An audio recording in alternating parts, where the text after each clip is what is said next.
All right, reaction to Sons of Anarchy, episode 413, to be Act 1 or Part 1. Um, I said this from the beginning that this show is basically Hamlet, you know, with biker scumbags. So it's pretty fitting that this episode is called To Be, and it's the episode that I think everyone's kind of been waiting for since the beginning. If you didn't see in the beginning, like first season, that Clay and Gemma killed his dad, then I don't know what. Maybe you weren't paying attention. That's the nice way I'll say it. So this is the episode we've all been waiting for. It was a good episode. There's some things along the way that I thought were kind of weird. I guess we'll get into them. But one thing that's weird is Tara in this episode. Um, she does this thing, tell me you love me.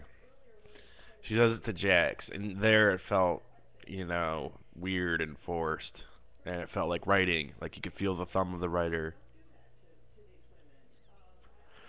Then she does it to Gemma later in the episode, and it felt even weirder. And I'm like, is has Tara gone fucking nuts, or is this just bad writing?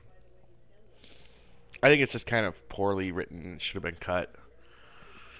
Like they're trying to show that Tara's the ultimate bitch and shit now, and or that's how they try to end the episode. But I don't see what the tell me you love me shit means. Like she's all determined and she's all serious. It's just I thought it was stupid. I thought the whole episode would have worked without her doing "Tell me you love me." I mean, she's interesting in this because like she has this moment at the end where she's like, "Fuck you, Gemma," and we're gonna talk about Gemma. But another thing regarding Tara, all along, is couldn't I mean maybe this only happens in movies because I've seen this in movies and stuff, or I've like read it in books. Maybe it's not realistic, but there could be a way to make something like this happen. Like, couldn't if Tara to get insurance on her life, just put the letters in like a safe deposit box, and then if she dies, then it'll be opened. Like Jax could open the box and then see the letters, and then he'll know that she was murdered. Like she could have told fucking Clay that, and I bet you his dumbass doesn't know shit. I don't know. I just feel like that was one of those weird things where it's like, oh, her life's in danger all this time, but she could have done something with the letters so that it'd pop up when she'd die. Like just, I don't know, something. I mean, she could have made so many copies of them and put them on computers and this and that, so that somehow they'd pop up after she died, and she could have told Clay that. Or another thing that she could have done to ensure her life is just tell Jax from the beginning. It's like, dude, this season doesn't work if she, I guess that's why, but the season doesn't work if she just tells him, because then he just goes and kills the motherfucker, and then they leave and happily ever after, and it's the ending. But just like the whole reasoning for her not telling him just seems kind of unbelievable. Like, oh, you just got out of jail, and I knew that would fuck shit up. Yeah, what do you think it's gonna do? So you think you should keep it a secret from him? It's stupid. But if they go that route, then everyone's dead. Now with Gemma, some might say, oh, the writing for her has been uneven for the last couple episodes because she starts off, hey, we gotta, she's telling Unser we gotta kill this prick. Then she tells Unser the next episode, don't do it. And then this episode, she fucking straight up tells Jax everything, almost everything. And she's like, he's a murderous traitor, and you have to be the one to kill him, and blah, blah, blah, which was great. It was a cool scene. And I'll say this, Katie Seagal is great in the show. She's one of the most evil people on the show, but she's really good. I love her on this show.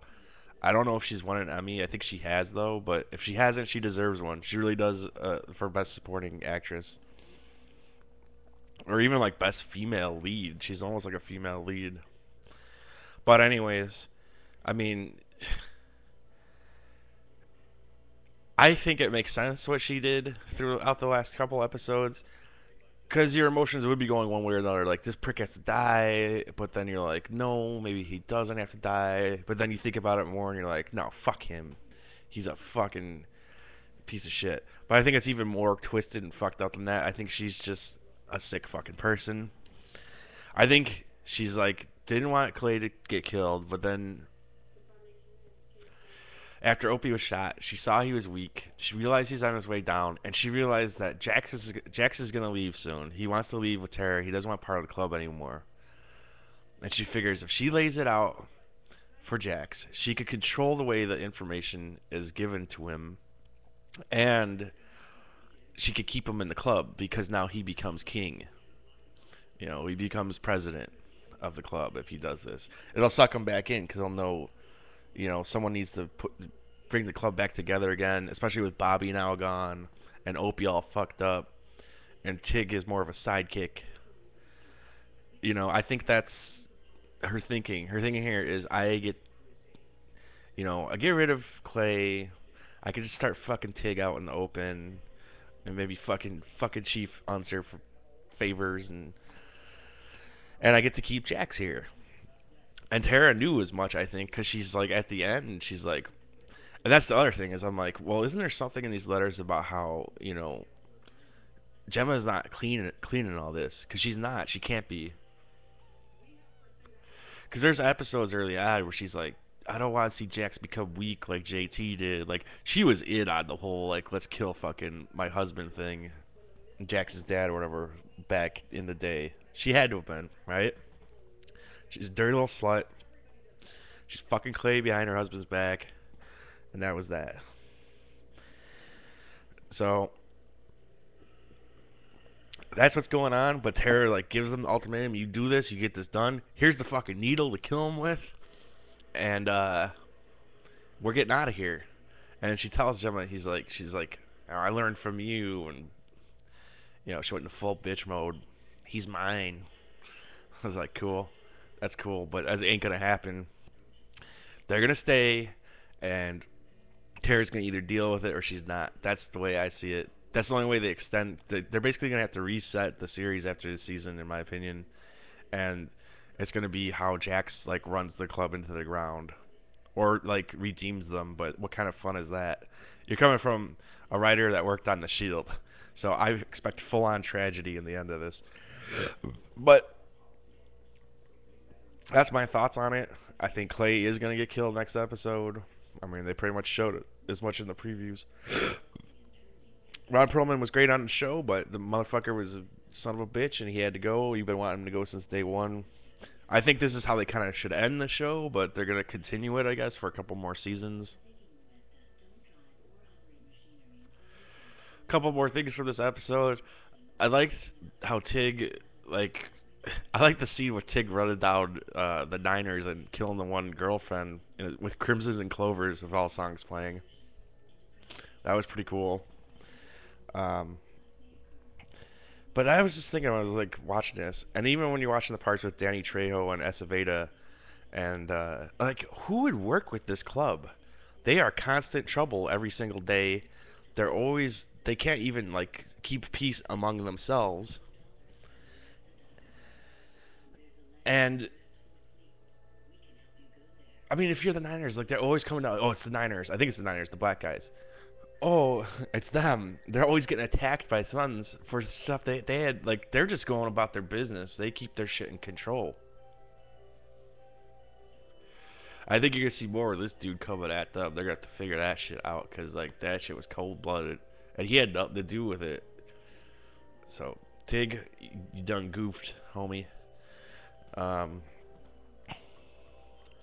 Yeah, I was just thinking that, like, when I was watching, like, who would want to deal with these guys? They're fucking middlemen to begin with. Just sell the product straight to whoever and fuck the Suns.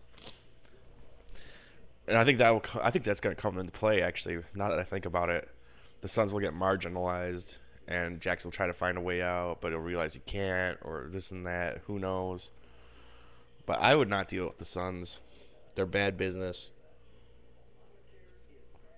Overall, though, it was a fun episode. I mean, there was like a couple things like that I'm nitpicking, but I mean, this is the one that you wanted to see all along, and it was fun to finally see it happen. And you know that next episode is going to be just as fun, if not more fun.